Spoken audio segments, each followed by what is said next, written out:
Bonjour. Alors là, on a un drôle d'engin. C'est un hybride entre un vélo et un quoi en fait?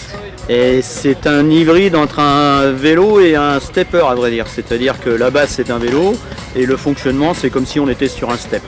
C'est-à-dire qu'on monte et on descend.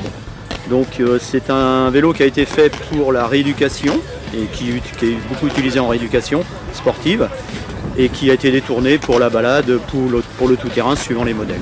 Alors, est-ce que c'est facile à pratiquer? En général, au bout de 10 minutes, on commence à se le mettre en main et on peut faire des sorties après comme on veut. C'est-à-dire qu'on peut aller de 10 km jusqu'à 100 km si vous voulez faire des grandes balades ou voir de l'itinérant. Il y a des gens qui ont fait le Tour de France avec, donc voilà. Un quart d'heure là-dessus, ça correspond à peu près à 3 quarts d'heure de course à pied. Et ça permet de travailler, je vais dire à vrai dire, tous les muscles en partant du mollet, les cuisses, les fessiers, les abdos, le gainage et le tout sans traumatisme.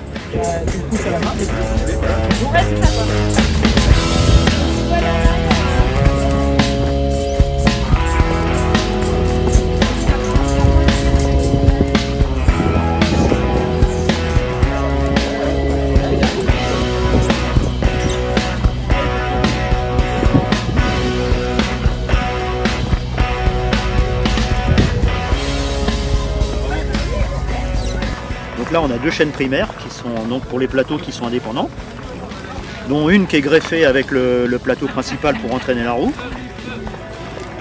Et d'accord. Et donc ici ce qu'on appelle les polyamides permettent de descendre et de remonter les palettes. Et donc soit on peut faire des petits paliers ou alors carrément des grands paliers avec amplitude, ce qui permet de gagner en vitesse.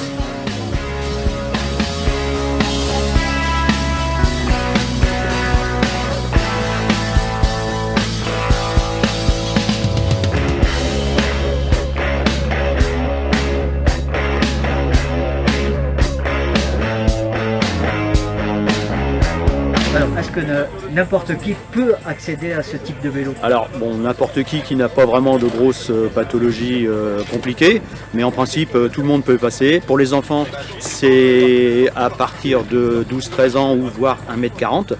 Et puis pour les adultes, tant qu'on peut faire un peu de vélo, donc l'avantage comme il n'y a pas de selle, il n'y a pas le problème de l'assise. Et donc voilà, toute personne peut en faire. Alors on peut aller tranquillement à 10 km/h comme on peut aussi le faire en compétition et tourner à 20, 25, 30 km/h si on veut. Alors, comment est venue l'idée de créer ce type d'engin? Alors c'est